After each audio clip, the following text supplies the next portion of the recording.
Welcome to this Pearl of Laboratory Medicine brought to you by AACC and the Clinical Chemistry Trainee Council. View this and many more pearls as well as other free educational material at traineecouncil.org. Hello, my name is Gizem Tumer.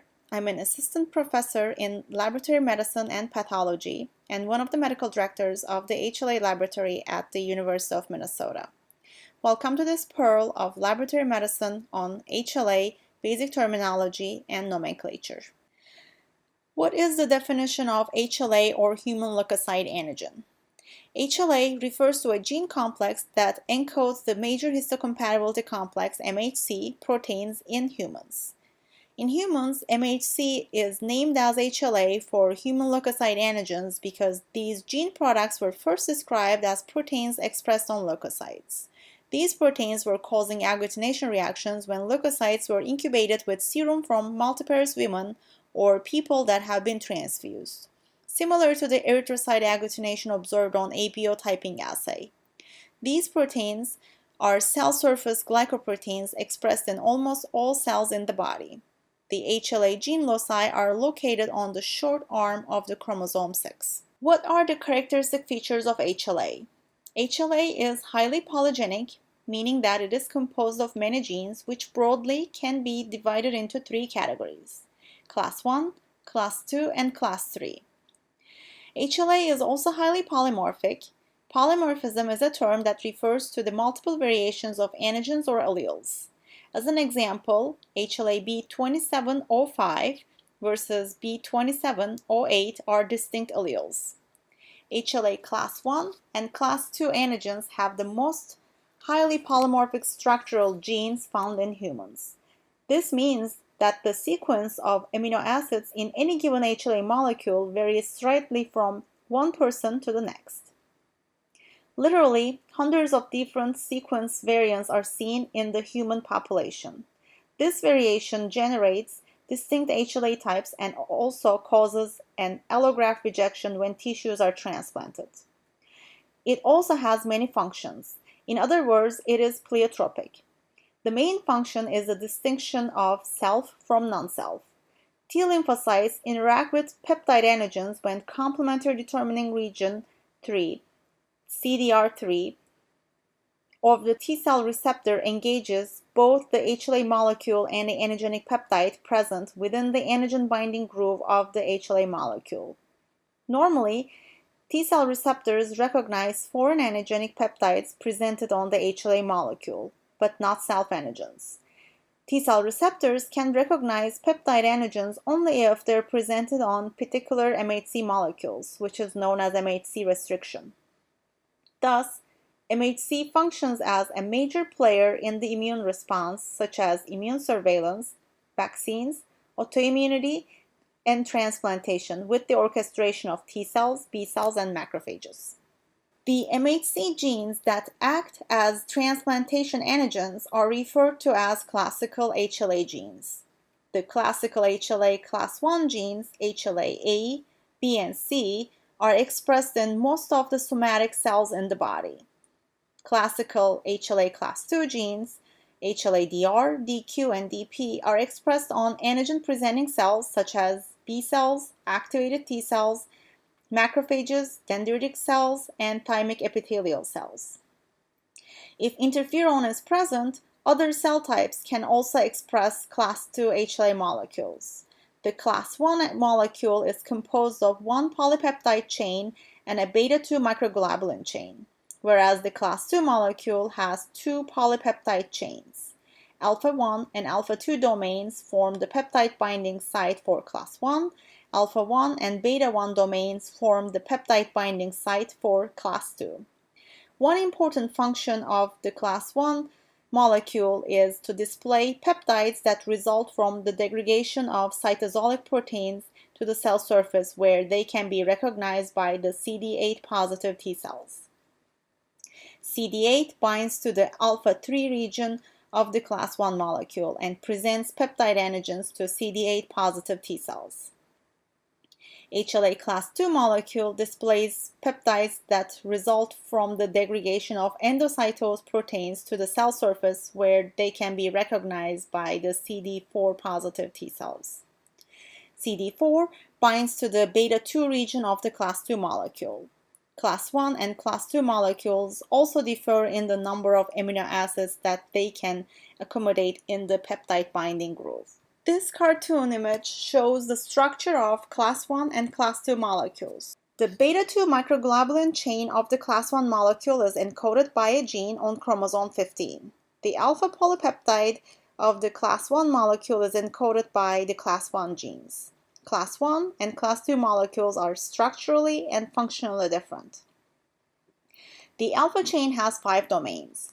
2 peptide binding domains, alpha 1 and alpha 2, 1 alpha 3 domain, the transmembrane region, and the cytoplasmic tail.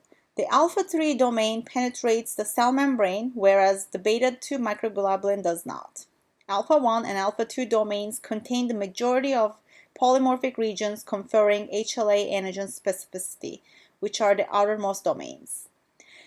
The class 2 genes encode for the alpha and beta polypeptide chains of the class 2 molecules. Each alpha and beta chain of the class 2 molecule has 4 domains. The peptide binding domain, either alpha 1 or beta 1, either alpha 2 or beta 2 domain, the transmembrane region, and the cytoplasmic tail. Both alpha and the beta chains penetrate the membrane.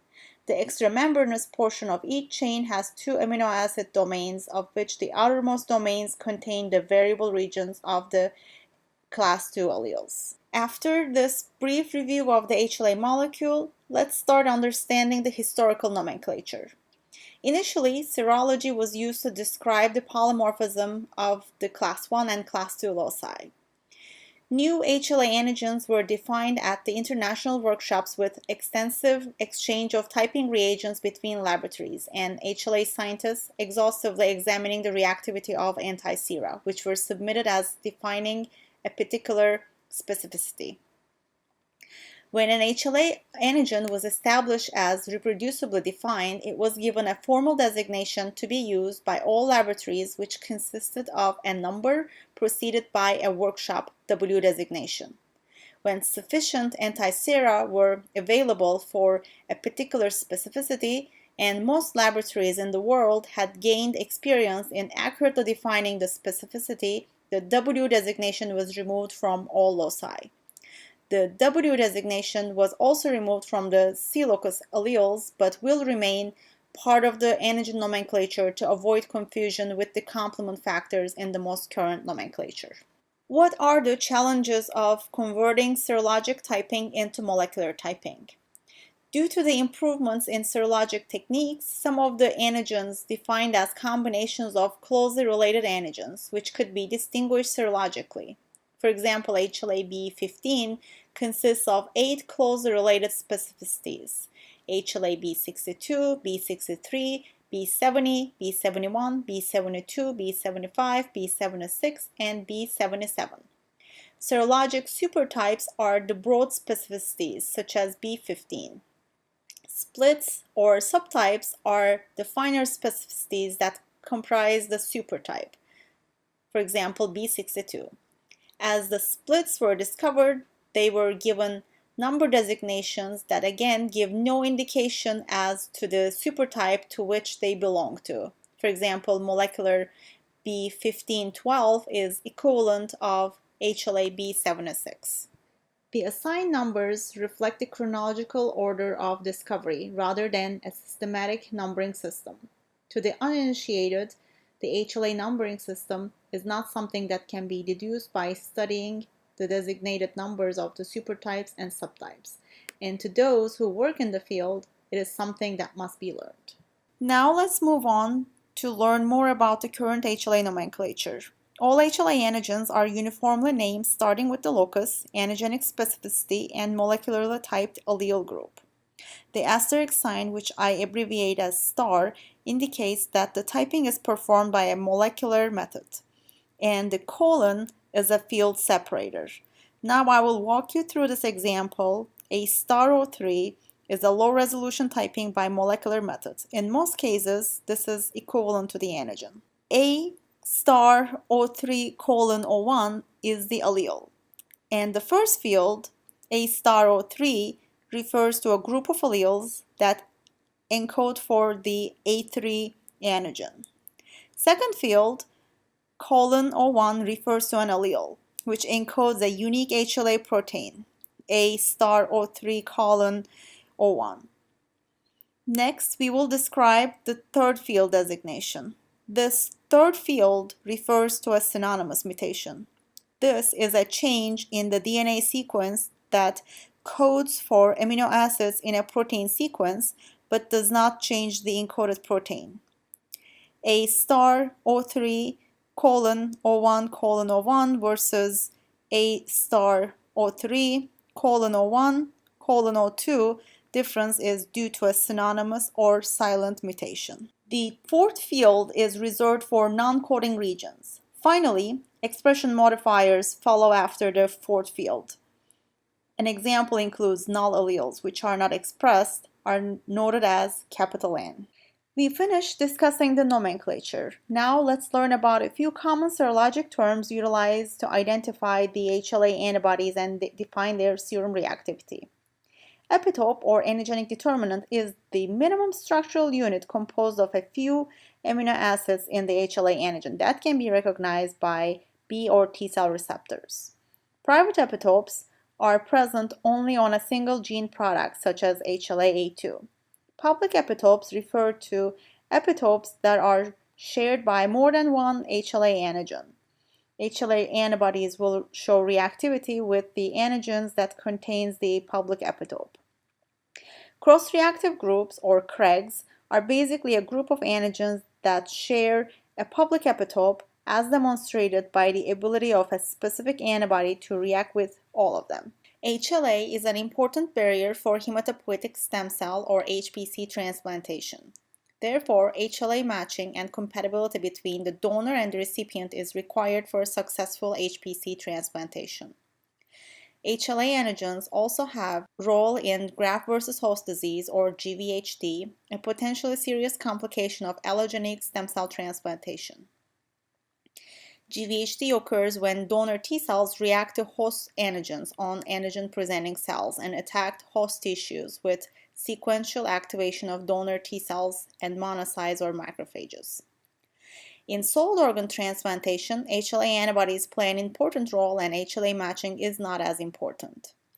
When patients are exposed to foreign HLA antigens due to pregnancy, blood transfusions, or transplantation, they can make antibodies against epitopes for those foreign HLA molecules. This is called HLA-L immunization. Presence of HLA antibodies against grafts can cause antibody-mediated rejection and graft loss.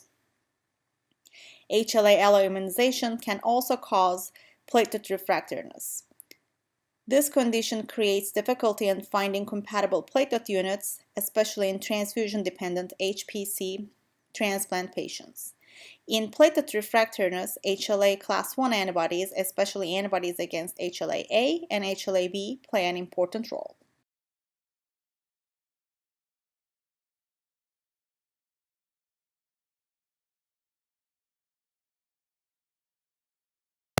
Thank you for joining me on this pearl of laboratory medicine on HLA, basic terminology, and nomenclature. For more like this, as well as articles, podcasts, and more, please visit the Trainee Council at traineecouncil.org.